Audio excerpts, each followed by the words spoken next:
Sir, मेरी hand writing बहुत गंदी है, मैं क्या करूं? हैंड राइटिंग की वजह से एग्ज़ाम में मेरे अच्छे मार्क्स नहीं आ पाते क्योंकि मेरी हैंड राइटिंग को पढ़ने में ही दिक्कत होती है। या फिर मैं दूसरों के सामने ठीक से लिख नहीं पाता क्योंकि मुझे अपनी ख़राब हैंड राइटिंग की वजह से बहुत शर्म आती है। कई जुगाड़ लगा चुका हूं मगर हैंड राइटिंग में कोई फ़र्क नहीं आया। या फिर मेरी हैंड राइटिंग बस ठीक ठाक है, क्या ये और अच्छी हो सकती है? ऐसा कोई तरीका है क्या जिससे मैं अपनी हैंड राइटिंग में वाकई सुधार ला सकूं? ये और इस तरह के बहुत से सवाल मेरे पास कैलीग्राफी सीखने आने वाले स्टूडेंट्स मुझसे पूछते हैं। तो आज इन्हीं सब सवालों का जवाब लेकर हाजिर हुआ हूँ। आज मैं आपको 10 ऐसी जेन्युइन टिप्स बताऊंगा जिनकी मदद से आपकी हैंड राइटिंग पूरी तरह चेंज हो जाएगी। ये वो मिस्टेक्स या गलतियां हैं जो मैंने अपने स्टूडेंट्स में बहुत कॉमन पाई हैं। तो सबसे पहले मैं इन गलतियों को लिख कर बताऊंगा, फिर उन्हें दूर करने का तरीका बताऊंगा। तो वीडियो को बिना स्किप किए पूरा देख लो क्योंकि हो सकता है कि आप इनमें से कुछ मिस्टेक कर रहे हों या सभी मिस्टेक कर रहे हों, और स्किप करने से आप बोलेंगे कि मैं जो मिस्टेक करता हूं वो तो आपने बताया ही नहीं। और अगर वीडियो पसंद आए तो लाइक ज़रूर कर देना, साथ ही अपने दोस्तों और रिश्तेदारों में शेयर ज़रूर करना ताकि वो सब भी इसका फ़ायदा उठा सकें। और हाँ, वीडियो के लास्ट में मैं आपको एक बहुत इम्पोर्टेंट बात बताने वाला हूँ और एक चीज़ दिखाने वाला हूँ जिससे आपको बहुत मोटिवेशन मिलेगा। तो चलिए वीडियो शुरू करते हैं। Tip number 1, use of good pen. कौन सी पेन का यूज़ करें? मुझसे लोग पूछते हैं कि लिखने के लिए क्या कोई ख़ास पेन का यूज़ करें या फिर कोई भी पेन इस्तेमाल कर सकते हैं, और लिखने में पेन की कोई इम्पोर्टेंस है क्या? यकीनन है, क्योंकि अगर हमको अच्छा लिखना है तो अच्छी पेन भी यूज़ करना पड़ती है। लेकिन अच्छी पेन कौन सी होगी? क्योंकि मार्केट में तो बहुत सी पेन अवेलेबल है, जैसा कि ball pen, gel pen, ink pen, etcetera etcetera. तो दोस्तों, आपको ऐसी पेन का इस्तेमाल करना है, चाहे बॉल पेन हो, जेल पेन हो या फिर इंक पेन हो, जो कागज़ पर स्मूथली और बिना रुके चले, और साथ ही जगह जगह इंक भी ना छोड़े, जैसा कि आप इस लिखावट में देख सकते हैं कि कैसे इसमें बहुत सारी जगह इंक ज़्यादा दिख रही है। तो ऐसी पेन का यूज़ बिल्कुल ना करें, बल्कि ऐसी पेन का इस्तेमाल करें जिससे आप कंफर्टेबली और स्मूथली लिख सकें। Tip number 2, right way to write, यानी लिखने का सही ढंग। तो जब भी आपको लिखना हो तो जिस पेपर पर आप लिखने वाले हो उसे थोड़ा सा रोटेट कर लो, यानी घुमा कर रखो, कुछ इस तरह।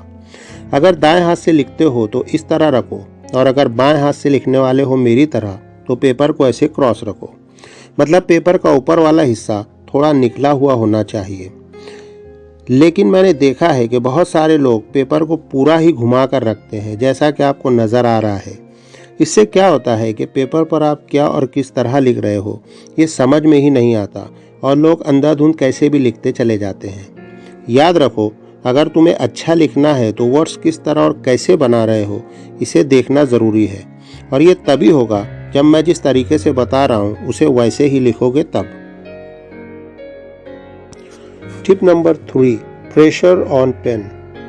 हाँ, तो ये भी बहुत इम्पोर्टेंट है कि आप पेन के ऊपर कितना प्रेशर डालते हैं, इसी से आपके वर्ड्स अच्छे या ख़राब बनते हैं। तो सबसे पहले सेंटेंस देखिए।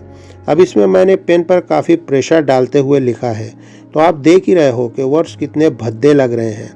दूसरी चीज़ के ज़्यादा प्रेशर डालकर लिखने से होगा ये कि पीछे यानी बैक साइड पर वर्ड्स छप जाते हैं और आप उस पेज पर सही से नहीं लिख सकते। मतलब आगे पीछे दोनों पेजेस पर वर्ड्स उभर जाते हैं, जिससे पूरा पेज बहुत भद्दा लगता है। एक और बात, पेन पर अगर आप ज़्यादा प्रेशर डालेंगे तो बहुत कम समय में आपके हाथों में दर्द होने लगेगा और उंगलियां दुखने लगेंगी, और आपकी हैंड राइटिंग और भद्दी और ख़राब हो जाएगी। तो बहुत ज़्यादा प्रेशर डालकर लिखने से बचें। अच्छा, अब दूसरी कैटेगरी में वो लोग आते हैं जो पेन के ऊपर सही प्रेशर ही नहीं रखते, बल्कि बहुत हल्के प्रेशर के साथ लिखते हैं, जिसकी वजह से वर्ड्स बिल्कुल बेजान नज़र आते हैं, यानी उनमें कोई अट्रैक्शन नहीं दिखता, जैसा आपको नज़र आ रहा होगा। तो ऐसे भी नहीं लिखना चाहिए।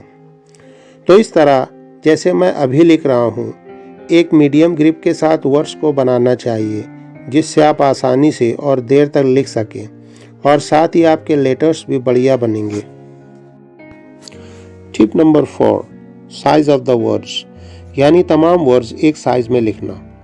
अब देखिए, यहाँ पर मैंने जो सेंटेंस लिखा है उसमें अगर आप गौर करें तो वर्ड्स की साइज़ एक जैसी नहीं है, कुछ वर्ड्स बड़े बने हैं तो कुछ छोटे। वर्ड्स एक लाइन में यानी दो लाइनों के बीच में भी नहीं है, कोई वर्ड लाइन के नीचे तो कोई लाइन के ऊपर बना है। तो बहुत सारे लोग ये गलती करते हैं, यानी वर्ड्स को बनाते हुए साइज़ को भूल जाते हैं और जैसी और जितनी भी साइज़ में वर्ड्स बन जाए उसे वैसे ही बना डालते हैं। ये भी बहुत कॉमन और बड़ी मिस्टेक है, क्योंकि जब एक सेंटेंस के अंदर अगर अलग अलग साइज़ के वर्ड्स हों तो बहुत ख़राब और भद्दी हैंड राइटिंग नज़र आती है। तो ऐसे बिल्कुल भी ना लिखें। अब इस सेंटेंस को देखो, सारे वर्ड्स एक लाइन में और एक साइज़ के हैं तो बहुत अच्छे लगते हैं। सवाल यह है कि वर्ड्स को सेम साइज़ में कैसे लिखें। तो इसके लिए आप 4 लाइन की नोटबुक ले लें और सबसे पहले ए से जेड तक वर्ड्स को इस तरह बनाएं और फिर अलग अलग सेंटेंस लिखने की प्रैक्टिस करें। धीरे धीरे आपकी ये मिस्टेक ख़त्म हो जाएगी और आप एक साइज़ और एक लाइन में वर्ड्स को लिखने लग जाएंगे। अगर आप इस तरह प्रैक्टिस के लिए ट्यूटोरियल चाहते हैं तो कमेंट कीजिए, मैं उसके ऊपर वीडियो बना दूंगा। Tip number 5, leave space between words, यानी वर्ड्स के दरमियान सही फासला रखना। ये सेंटेंस देखो, इसमें वर्ड्स के दरमियान कोई स्पेस या डिस्टेंस या फिर फासला है ही नहीं। वर्ड्स को लिखते हुए कोई ध्यान नहीं रखा गया है और तमाम वर्ड्स को एक में एक मिला दिया गया है। अब इससे हैंड राइटिंग तो ख़राब होनी ही है, साथ ही वर्ड्स को पढ़ने में भी दिक्कत आएगी। इस मिस्टेक को दूर करने के लिए आप इस सेंटेंस को देखिए और स्लोली और एक वर्ड लिखने के बाद थोड़ा सा पॉज लीजिए। तकरीबन 1 सेकंड का टाइम लेकर दूसरे वर्ड को बनाना चाहिए। कुछ दिन की प्रैक्टिस के बाद ये मसला दूर हो जाएगा और थोड़ी स्पीड में भी आपका वर्ड मिलाकर लिखना बंद हो जाएगा। तो जिनको ये मिस्टेक दूर करनी हो उन्हें स्लोली लिखकर प्रैक्टिस करनी होगी। Tip number 6, words in same direction, words को एक डायरेक्शन में लिखना। अब इस पहली लाइन को देखो, यहाँ तमाम वर्ड्स स्ट्रेट यानी ऊपर की डायरेक्शन में बने हैं। तमाम ही वर्ड्स ऊपर की तरफ ही जा रहे हैं। इस दूसरी लाइन के वर्ड्स को देखें तो तमाम वर्ड्स स्लैंटेड यानी थोड़े से क्रॉस यानी एक तरफ झुके हुए हैं।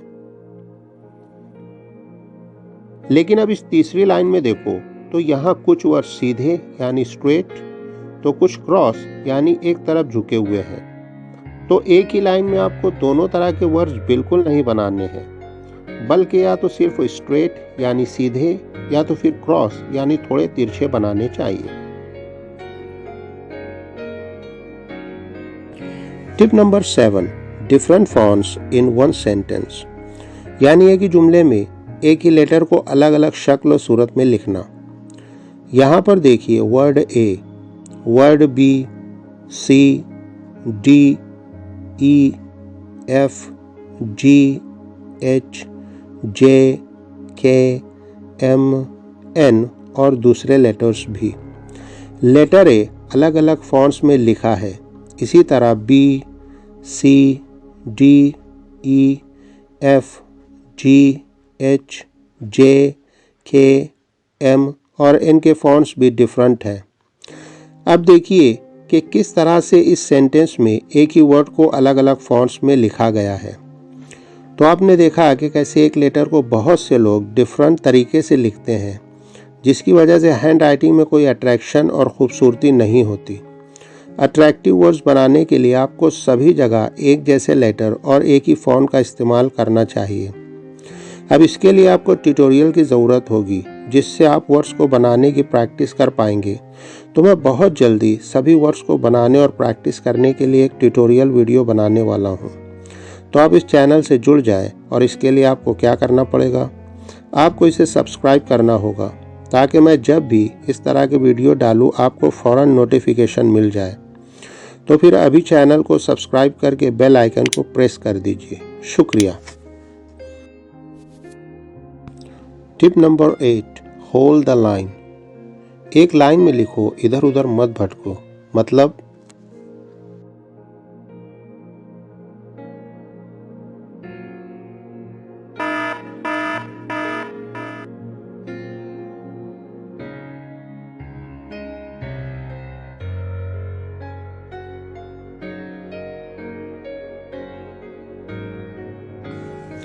ये बहुत ही फ़नी मिस्टेक है जो बहुत सारे बच्चे और इवन बड़े भी करते हैं। यानी लिखते टाइम इतना बेसुध या बेखबर हो जाते हैं कि उन्हें ध्यान ही नहीं रहता कि लाइन कहाँ है और हमारे वर्ड्स और सेंटेंस किस तरह लाइन से उतरकर दूसरी या नीचे की लाइन की तरफ बढ़ रहे हैं। अब इस चीज़ को ख़त्म करने के लिए एक ही उपाय है कि आप लिखते वक्त ये ध्यान रखें कि सारे वर्ड्स एक लाइन में ही रहें और लिखते वक्त तो बीच बीच में थोड़ा सा रुक जाएं और ध्यान दे लें कि हम सीधी लाइन में लिख रहे हैं या फिर नहीं। हाँ, अगर आपको कोई बिना लाइन वाले ब्लैंक पेपर पर लिखना पड़े तो इसके चांसेस ज़्यादा रहते हैं कि आपकी हैंड राइटिंग सीधी लाइन में नहीं जा रही है। ऐसी सूरत में आप पेंसिल से हल्की सी लाइन बनाएं और उसके ऊपर इस तरह से सीधे लिख सकते हैं।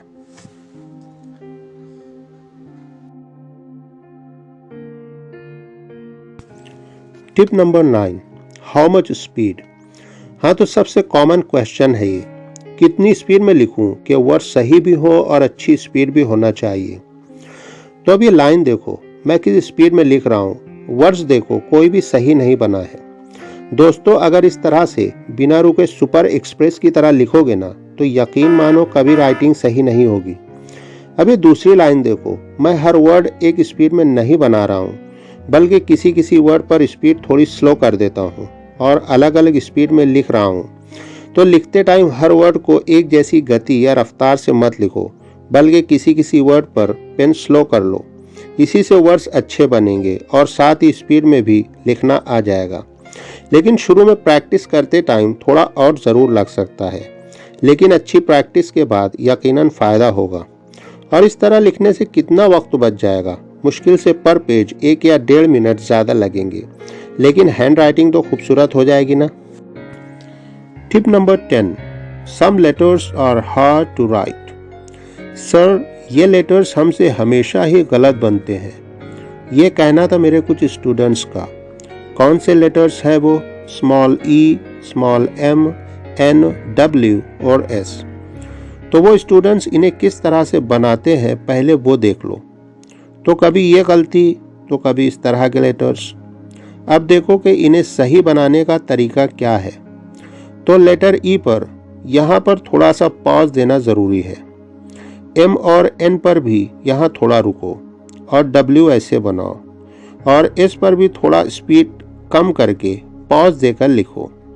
तो इस तरह से तमाम लेटर्स तुम अच्छे और खूबसूरती के साथ बना सकते हो। कमेंट में मुझे बताना, क्या तुम भी इन वर्ड्स को सही नहीं बना पाते थे या फिर कोई और लेटर है जिसको तुम नहीं बना पाते हो।